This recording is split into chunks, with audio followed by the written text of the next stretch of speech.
సోదరీ సోదరులారా, గత పాఠంలో మనం లేవియకాండం 8వ అధ్యాయం కొంతవరకు అధ్యయనం చేశాము. అదే అధ్యాయంలో మరికొన్ని సత్యాలు వినండి. ఆ తరువాత 9వ అధ్యాయం వింటాము. అహరోను కుమారులు యాజక వస్త్రాలు ధరించారు.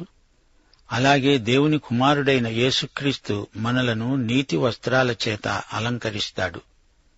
హెబ్రీ పత్రిక 2వ అధ్యాయం 10వ వచనం, ఎవని నిమిత్తము సమస్తమును ఉన్నవో, ఎవని వలన సమస్తమును కలుగుతున్నవో ఆయన అనేకులైన కుమారులను మహిమకు తెస్తూ ఉండగా వారి రక్షణకర్తను శ్రమల ద్వారా సంపూర్ణునిగా చేయడము ఆయనకే తగును. మనం పాపమనే దిగంబరత్వంతో ఆయన వద్దకు రాలేము. ఆయన మనల్ని తన నీతి వస్త్రాలతో కప్పుతాడు. అవి మనకు నూతన నిబంధన యాజక వస్త్రాలు. యాజకుడు 12 గోత్రకర్తల పేర్లు తన 2 భుజాల మీద మోస్తాడు. అతని న్యాయ విధాన పతకం మీద 12 రాళ్లు ఉంటాయి. ప్రతి రాతి మీద ఒక గోత్రం పేరు రాసి ఉంటుంది. భుజం మీద, హృదయాల్లో ఇశ్రాయేలు జాతినంతా ప్రధాన యాజకులు మోస్తారు. భుజము అంటే బలము, హృదయము అంటే ప్రేమ. గుడారములో పాత్రలన్నీ రక్తము చేత ప్రోక్షించబడినవి. హెబ్రీ పత్రిక 9వ అధ్యాయం 21వ వచనం, గుడారము మీద, సేవాపాత్రలన్నిటి మీద రక్తాన్ని ప్రోక్షించాలి. సమస్త వస్తువులు రక్తము చేత శుద్ధి చేయబడతాయి. అంతేకాదు, నూనెతో అభిషేకించబడాలి. రక్తము చేత శుద్ధి, నూనె చేత అభిషేకము. పరిశుద్ధాత్మకు ఇది సంకేతం. దేవుడు ఆత్మ. దేవుణ్ణి ఆరాధించేవారు ఆత్మతో సత్యముతో ఆరాధించాలి. యోహాను సువార్త 4వ అధ్యాయం 24వ వచనం. నూనెతో ప్రోక్షించడం పవిత్రీకరణ. అయితే అహరోను పైన నూనెను ప్రోక్షించడం కాదు, నూనెతో అభిషేకించబడ్డాడు. కీర్తనలు 133 2వ వచనం. తలమీద పోయబడి అహరోను గడ్డము మీదుగా కారి అతని అంగీల అంచు వరకు దిగజారిన పరిమళ తైలం. అలాగే పరిశుద్ధాత్మ యేసు మీద కృమ్మరించబడడం గమనించాలి. యోహాను సువార్త 3వ అధ్యాయం 34వ వచనం. దేవుడు తాను పంపిన వానికి కొలత లేకుండా ఆత్మను అనుగ్రహించాడు. యేసు బాప్తిస్మం పొందిన తరువాత పరిశుద్ధాత్మ పావురము వలె ఆయన మీదికి వచ్చి వ్రాలాడు. గమనించాలి, అహరోనుకు తైలాభిషేకము జరిగింది. ఆ తరువాత యాజకులు రక్తప్రోక్షణ పొందారు. అయితే మన ప్రధాన యాజకుడు యేసుక్రీస్తు పాపరహితుడు. అందుచేత ఆయన బలి అర్పించనక్కర్లేదు. హెబ్రీ పత్రిక 1వ అధ్యాయం 9వ వచనం, నీవు నీతిని ప్రేమించావు, దుర్నీతిని ద్వేషించావు. అందుచేత దేవుడు నీ తోటివారి కంటే నిన్ను హెచ్చించున్నట్లుగా ఆనంద తైలముతో అభిషేకించాడు. సోదరీ సోదరులారా, ఈ యాజక ప్రతిష్ఠ కార్యక్రమమంతా దేవుడు ఆజ్ఞాపించినట్లే జరిగింది. ప్రధాన యాజకుడు బలిగా కోడెనర్పించాడు. అహరోను ప్రధాన యాజకుడు. ఈ బలి వారి పక్షాన కూడా చేయబడినట్లే బలి పశువుపై వారు చేతులుంచారు. అనగా వారు తాము పాపులమని ఒప్పుకొని తమ పాపాన్ని బలి పశువు మీదికి బదిలీ చేస్తున్నారు. ఎంత గొప్ప భక్తుడైనా మానవుడు అన్న తరువాత అతడు పాపి కాకుండా పోడు. యేసుక్రీస్తు ఒక్కడే పాపరహితుడు. కీర్తన 40:12 వచనం. లెక్కలేని అపాయములు నన్ను చుట్టుకొని ఉన్నవి. నా దోషములు నన్ను తరిమి పట్టుకొనగా నేను తల ఎత్తి చూడలేకపోయాను. లెక్కకు అవి నా తల వెండ్రుకలను మించి ఉన్నవి. నా హృదయము అధైర్యపడి ఉన్నది. సోదరుడా, సోదరి, నీవు పాపివి అని నీకు అనిపించడం లేదా? అలా అనిపిస్తే ప్రభువు నీకు కనిపిస్తాడు. నీకు రోగం ముంచుకొస్తే అప్పుడు వైద్యుడు నీకు అవసరమవుతాడు. నీవు పాపివి కాను అనుకుంటే యేసు దగ్గరికి రానే రావు. కీర్తన 38:4. నా దోషములు నా తలమీదుగా పొర్లిపారినవి. నేను మోయలేని బరువు వలె అవి నా మీద మోపబడి ఉన్నవి. నీవు మోయలేని బరువు మోయనక్కర్లేదు. ప్రయాసపడి భారము మోసే సమస్త జనులు ఆయన వద్దకు వస్తే ఆ బరువు తొలగిపోతుంది, ఆ భారము గతిస్తుంది. పాప పరిహార బలి అర్పించినప్పుడు ఇక్కడ యాజకుడు రక్తం తీసుకొని బలిపీఠం కొమ్ములకు రాస్తున్నాడు. బలిపీఠము కూడా ప్రతిష్ఠించబడాలి. శిలువ సాధారణంగా ఒక కొయ్య ముక్క మాత్రమే. ఒట్టి శిలువలో ఏ విలువ లేదు, కాని అది యేసు రక్తము చేత ప్రతిష్ఠించబడింది. అందుచేత అది విలువైంది. యేసు మనకోసమై పాపమయ్యాడు, కాని ఆయన పాపరహితుడు, పాపుల నుండి ప్రత్యేకమైనవాడు. ఇప్పుడు దహన బలిని చూడండి. పాప పరిహార బలి తరువాత దహన బలి. పాప పరిహార బలి శిలువ మీద యేసు చేసిన దివ్య కార్యాన్ని చూపుతుంది. అయితే దహన బలి యేసు ఎవరో చూపుతుంది. నీవు యేసుక్రీస్తు దగ్గరికి రావాలి. నీవు ఆయనను నీ ప్రత్యామ్నాయ బలిగా అంగీకరించాలి. ఆయన నీ పాపానికి రావలసిన శిక్ష తానే భరించాడు. కొత్త నిబంధనలో సహవాసము అన్న మాటకు విశేషమైన అర్థమున్నది. యేసు రక్తము చేత కొనబడిన వారు మాత్రమే యేసుతో సహవాసం చేయగలరు. యేసునందు విశ్వాసం ఉంచని వారికి ఆయన సౌందర్యం కనిపించదు. కాని విశ్వాసులకు క్రీస్తునందు దినదినము ఎన్నెన్నో అందాలు కనిపిస్తాయి. ఆ తరువాత పొట్టేలును ప్రతిష్ఠార్పణగా బలి ఇస్తారు. ఇక్కడ సమాధాన బలులతో పనిలేదు. ఎందుకనగా యాజకులు దేవాలయములోనే ఉన్నారు. అది సహవాస స్థానం. చెవికి రక్తం పూశారు, అనగా అతడు దేవుని వాక్యం వింటాడు. చేతి బొటనవేలికి రక్తం పూశాడు, అది సేవను సూచిస్తుంది. కాలి బొటనవేలికి రక్తం పూశారు, దేవుని ఎదుట ప్రవర్తనను ఇది సూచిస్తుంది. అనగా యాజకుని యొక్క వ్యక్తిత్వమంతా దేవునికి సమర్పించబడాలి. అల్లాడించే అర్పణ పేర్కొనబడింది. ఇది చాలా ప్రాముఖ్యమైనది. హెబ్రీ పత్రిక 9వ అధ్యాయం 28వ వచనం, క్రీస్తు అనేకుల పాపాలను భరించడానికి ఒక్కసారే అర్పింపబడి తన కోసమై కనిపెట్టుకుని ఉండేవారి రక్షణ నిమిత్తము పాపము లేకుండా రెండోసారి ప్రత్యక్షమవుతాడు. అహరోను ఇతర యాజకులు రక్తంతో నూనెతో ప్రత్యేకించబడ్డారు. రక్తం పాప క్షమాపణ కోసం అవసరమైనది. ఇది క్రీస్తు చేసిన పని. నూనె ఆత్మాభిషేకానికి సంకేతం. యోహాను సువార్త 17వ అధ్యాయం 19వ వచనంలో ప్రభు అన్నాడు, వారు సత్యమందు ప్రతిష్ఠ చేయబడినట్లు వారి కొరకై నన్ను ప్రతిష్ఠ చేసుకుంటున్నాను. విశ్వాసులు యేసు రక్తము చేత కొనబడిన వారు. అదేవిధంగా వారు ప్రవర్తించాలి. యూదా పత్రిక 23వ వచనంలో చెప్పబడినట్లు, అగ్నిలో నుండి లాగినట్లు కొందరిని రక్షించండి. శరీర సంబంధమైన వారి అపవిత్ర ప్రవర్తనకు ఏమాత్రమూ ఒప్పుకొనక దానిని అసహ్యించుకుంటూ భయముతో కొందరిని కరుణించండి. సోదరుడా, సోదరి, నీవు ప్రభువు కోసం ప్రతిష్ఠించబడ్డావా? అయితే నిన్ను గురించి నీ ఇరుగు పొరుగు వారు ఏమనుకుంటున్నారు?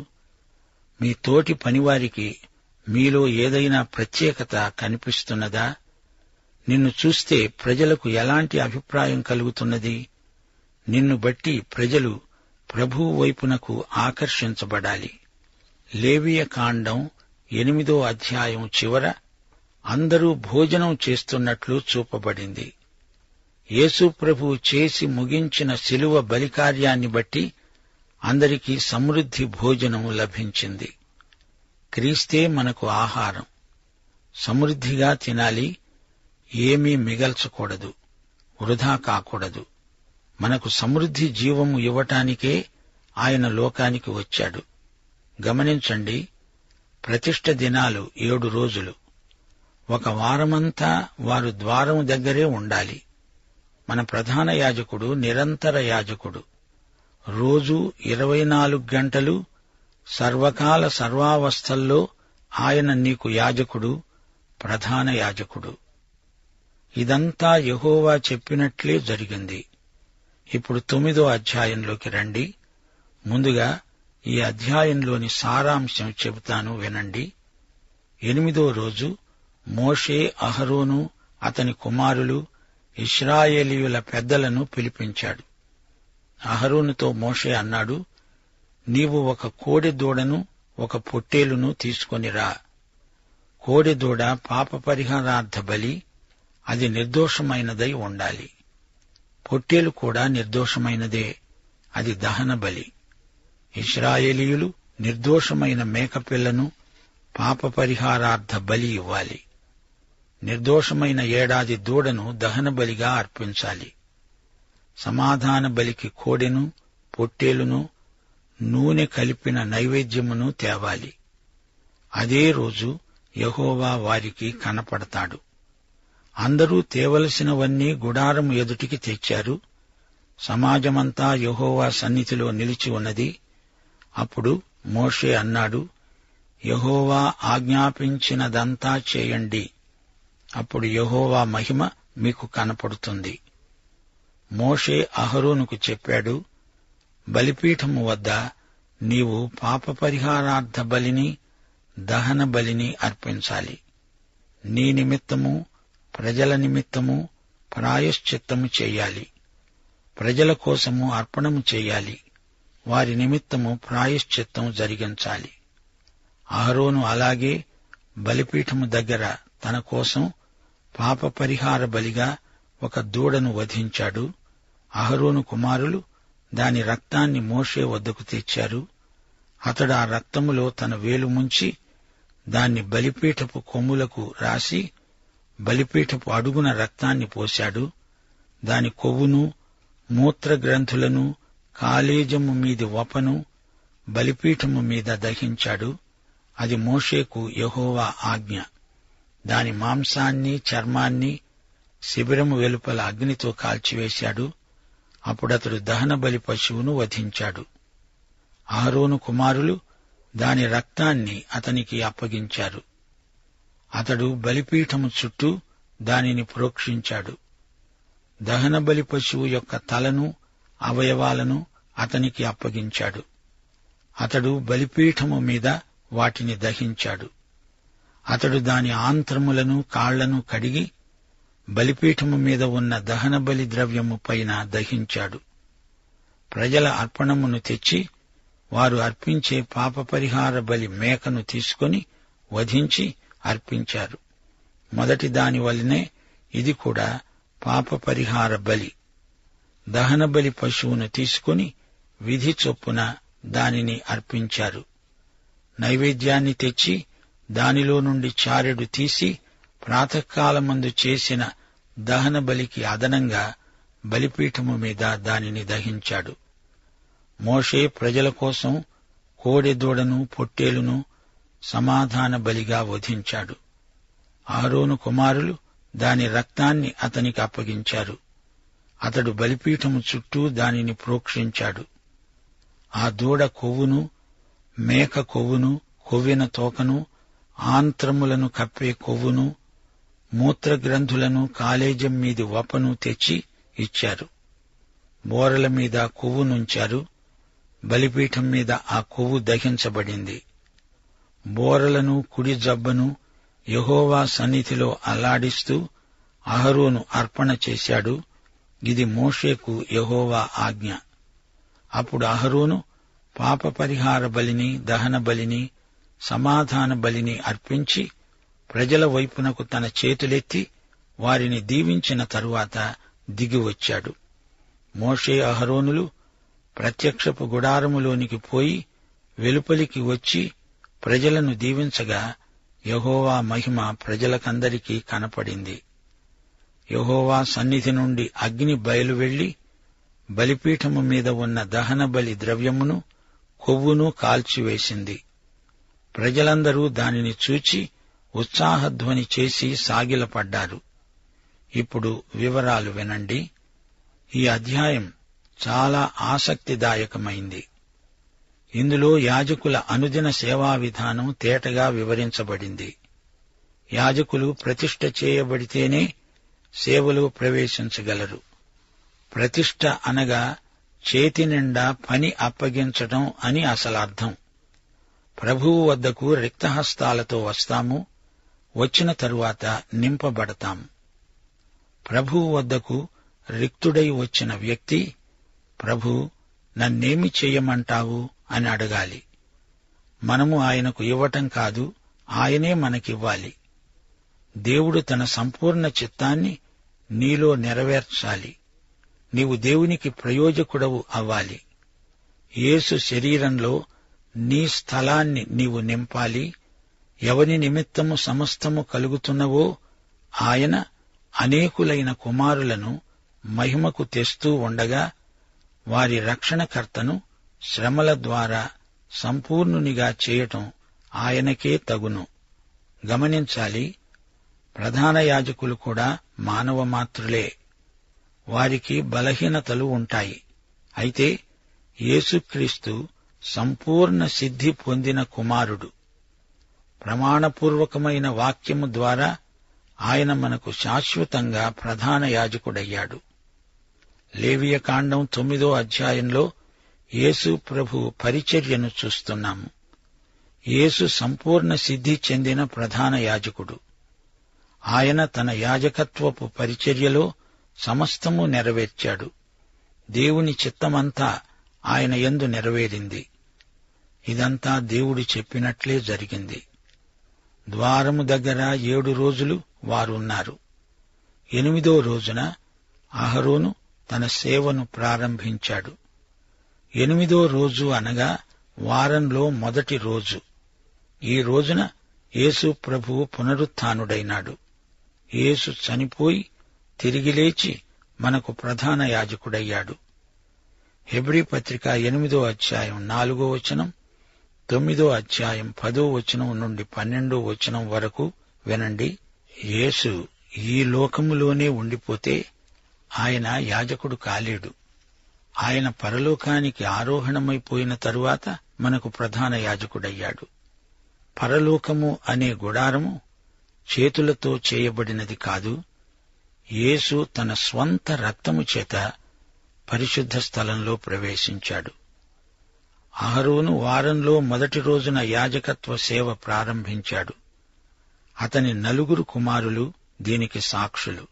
అలాగే యేసుక్రీస్తు యొక్క మరణ పునరుత్థానాలకు 4 సువార్తలు సాక్ష్యమిస్తాయి. ఈ రోజున మనకు సంపూర్ణ సిద్ధి పొందిన ప్రధాన యాజకుడున్నాడు. హెబ్రీ పత్రిక 5వ అధ్యాయం 9వ వచనం. ఆయన సంపూర్ణ సిద్ధి పొందినవాడై మెల్కీసెదెకు యొక్క క్రమములో చేరిన ప్రధాన యాజకుడని దేవుని చేత పిలువబడి తనకు విధేయులైన వారికందరికీ నిత్య రక్షణకు కారకుడయ్యాడు. ఆయనను నమ్మాలి, ఆయనకు విధేయులవ్వాలి. ఆయన చిత్తాన్ని నెరవేర్చాలనే పట్టుదల ఉండాలి. రిక్తులమై వస్తాము, ఆయన చేత నింపబడతాము. ఇదే ప్రతిష్ఠ అంటే. అహరోను పాపరహితుడు కాడు, పాపసహితుడే. అయితే అతడు రాబోయే పాపరహితుడైన క్రీస్తు వైపునకు చూపుతున్నాడు. హెబ్రీ పత్రిక 7వ అధ్యాయం 27వ వచనం. ఈయన ఆ ప్రధాన యాజకుని వలె మొదట తన స్వంత పాపముల కొరకు, తరువాత ప్రజల పాపముల కొరకు దినదినము బలులను అర్పించవలసిన అవసరము గలవాడు కాడు. తనను తాను అర్పించుకొన్నప్పుడు ఒక్కసారే ఈ పని చేసి ముగించాడు. అహరోను బలులు తెమ్మని ప్రజలకు ఆజ్ఞాపించాడు. అతిక్రమ బలుల విషయం కాదు, మిగతా బలుల విషయం అతడు శాసించగలడు. పాప పరిహార బలి, దహన బలి, సమాధాన బలి, నైవేద్యం ఇవన్నీ అహరోను ఆధ్వర్యంలోనే జరుగుతాయి. పాప పరిహార బలికి పొట్టేలు, కోడెదూడ, గొర్రె, దహన బలికి కోడె, మేక, సమాధాన బలికి ఈ విధంగా అర్పించటం జరుగుతుంది. అదే రోజు దేవుని మహిమ వారికి ప్రత్యక్షమైంది. యేసుక్రీస్తు మరణం ద్వారా, ఆయన పునరుత్థానము ద్వారా యేసుక్రీస్తు మనకు ప్రధాన యాజకుడై దేవుని కుడిపార్శ్వాన నిలిచి ఉన్నాడు. ఆయన ద్వారానే మనము పరలోకానికి వెళ్తాము. మోషే దేవుడు చెప్పినట్లే చేశాడు. ప్రజలు మోషే చెప్పినట్లు చేశారు. అది దేవునికి మహిమ.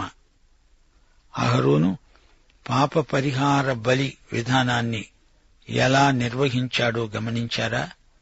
మొదట పాప పరిహారార్థ బలి అర్పించాలి.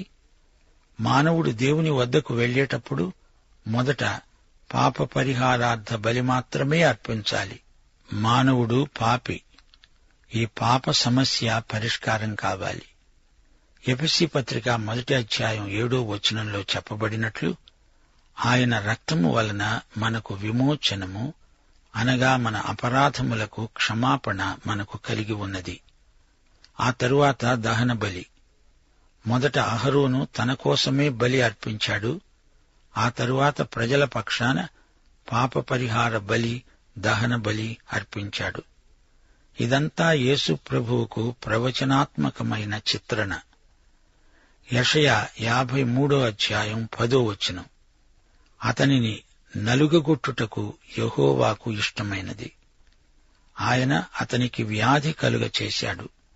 అతడు తనను తానే అపరాధ పరిహారార్థ బలి చేయగా అతని సంతానం చూస్తుంది. అతడు దీర్ఘాయుష్మంతుడవుతాడు. యెహోవా ఉద్దేశ్యము అతని వలన సఫలమవుతుంది. పాఠం ఇంతటితో సమాప్తం. ప్రార్థన చేసుకుందాం. పరిశుద్ధుడవైన మా పరమతండ్రి, నీ వాక్య ప్రకటన మా ఆత్మలకు ఎంతో ఆశీర్వాదం. మీరు ఈ రోజున మాతో మాట్లాడారు. మీ మాటలన్నీ మా వ్యక్తిగత జీవితాలకు మేము అన్వయం చేసుకుని మేలు పొందేటట్లు మీ ఆత్మ సహాయము, నింపుదల, నడుపుదల దయచేయమని యేసుక్రీస్తు వారి దివ్యనామమున ప్రార్థన చేస్తున్నాము తండ్రి. ఆమేన్.